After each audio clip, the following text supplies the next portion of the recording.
Good morning, everyone. I am Marisol Bimabaza, and I'm here to discuss the music, arts, physical education, and health curriculum.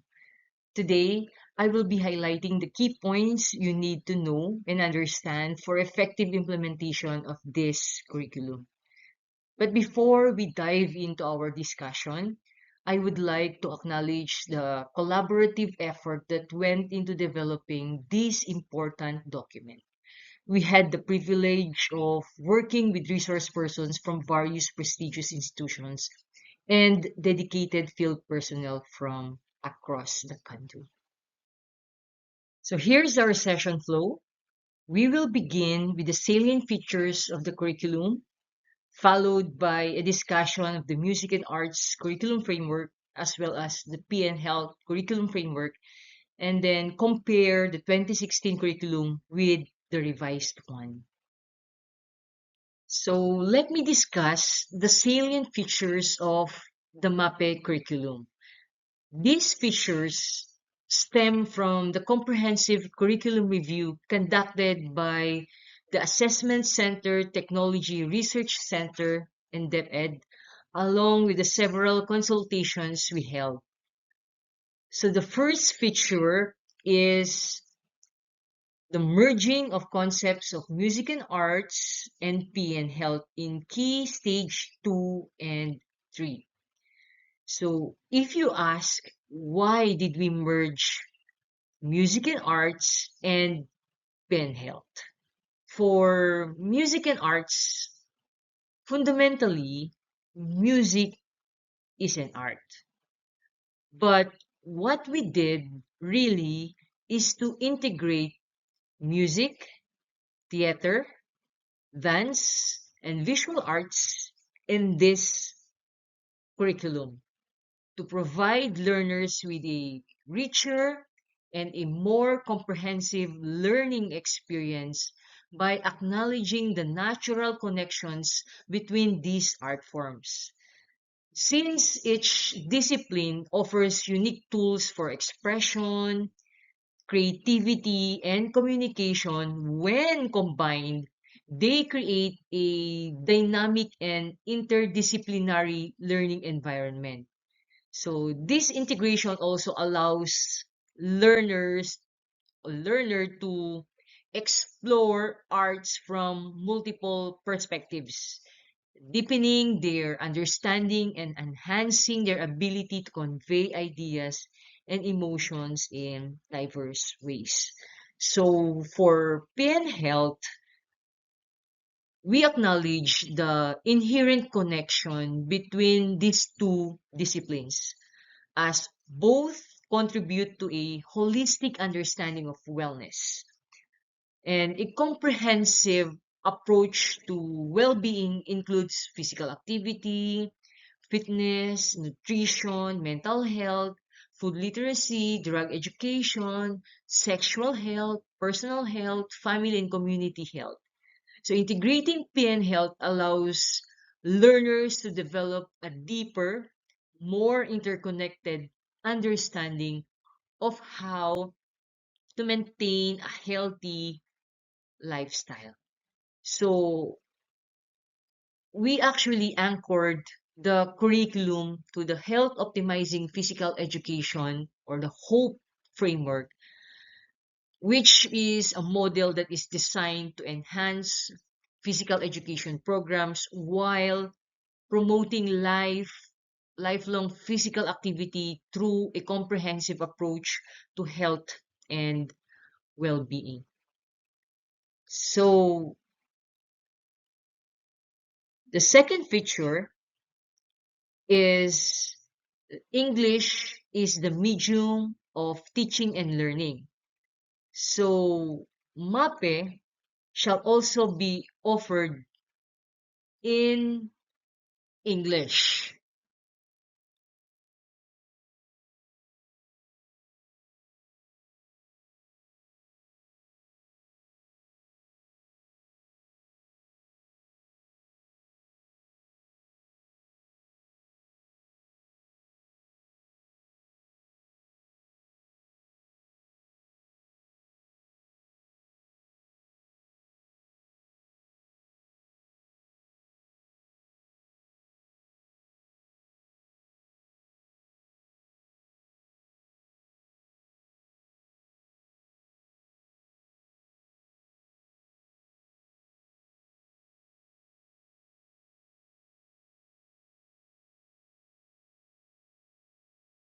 So let me discuss the salient features of the MAPE curriculum.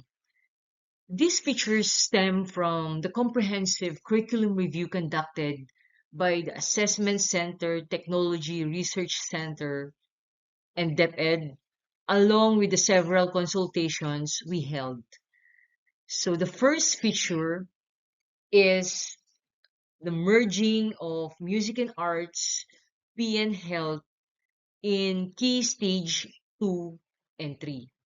So if you're going to ask us, why did we merge music and arts, PN Health? For music and arts, fundamentally, music is an art. But we did integrate music, theater, dance, and visual arts in this music and arts curriculum. Provide learners with a richer and a more comprehensive learning experience by acknowledging the natural connections between these art forms. Since each discipline offers a unique tool for expression, creativity, and communication, and when combined, they create a dynamic and interdisciplinary learning environment that allows learner to explore the arts from multiple perspectives, deepening their understanding and enhancing their ability to convey ideas and emotions in diverse ways. So, for the merging of PN Health, we acknowledge the inherent connection between these two subjects or two disciplines, as both contribute to a holistic understanding of wellness. And a comprehensive approach to well-being includes physical activity, fitness, nutrition, mental health, food literacy, drug education, sexual and personal health, family and community health, and integrating PN health allows learners to develop a deeper, more interconnected understanding of how to maintain healthy lifestyle. So, in fact, we anchored this curriculum to the health optimizing physical education framework, which is used in the senior high school curriculum, since this model is designed to enhance physical education programs while promoting lifelong physical activity through a comprehensive approach to health and well-being. The second is that English is a medium of teaching and learning. So in the 2016 curriculum, grades 1 to 5 are taught in Filipino. And from grades 6 to 10, the instruction is in English. Since majority of the terms we use in these subjects are in English, we decided that the medium of teaching and learning, or the MOTL, for these subjects would be in English to better facilitate the content knowledge and acquisition and access to a wide range of materials to support learning. However, terms that are in Filipino do not need to be translated in English, such as tumbang preso or patintero. For music, terms like harana or kundiman can also remain in Filipino. So our third feature is the restructured grading system. So among all the features, this is what teachers are happy about. Because MAPE will be computed as two components, music and arts will have a separate grade from PN Health, and not anymore a four separate components. This will enable the teacher to focus more on the teaching, learning, and assessment processes, since they will no longer be computing grades for four components. So basically, it works like this. The two components will be averaged to compute the total grade for MAPE. The average of the total grades for each quarter will be the final grade for the learning area. However, if the learner passes in one component and fails in the other component, but the average grade is passing, the learner should undergo remediation classes for the failed component. Because we should not allow that learner to neglect the other component. So let us now put our attention to the music and arts curriculum framework. So basically, the goal of the music and arts is to develop a musical and artistic 21st century lifelong learner. The second layer resonates with the effective and efficient implementation of the music and arts behaviors and practices essential to the development of skills and competence of the learners in music and arts. This is leading to music and arts literacy. So the two directional arrows intersecting each part of the music and arts curriculum framework are placed to show the dynamic relationship and influences among the levels. So whatever learners learn in music and arts would strongly influence how they view their Filipino cultural identity, creative communications, and also multicultural literacy. And it is also important to note that the revised music and arts curriculum is highly contextualized. The materials for the creative works that are needed in the delivery of this curriculum will be dependent and or based on what is already available in the communities, provinces, and regions. So by contextualizing the materials in these ways, teachers can help our learners understand the relevance and importance of music and arts in their lives. So on the other hand, as you can see, the PN Health curriculum framework displays a set of interlocking components that highlight the inherent connection between the two disciplines and their contribution to achieving the curriculum goal, which is the development and attainment of health and physical literacy. So, as well as the 21st century skills. So, as you see, the double-headed arrow symbolizes the two-directional relationship of learning from self to society and vice versa. This is actually based on Yuri Bronfenbrenner's ecological model, which expands outward from self to family, community, and society. This actually progression is reflected in the curriculum design. So in the first quarter, it's focused on self. The second is on family. The third is on community. And the fourth is on society. So physical literacy can only be achieved by engaging our learners in various physical activities to develop their movement competence, which is their ability to move confidently in different physical activities. And additionally, health literacy can only be achieved through combined efforts, personal and community levels.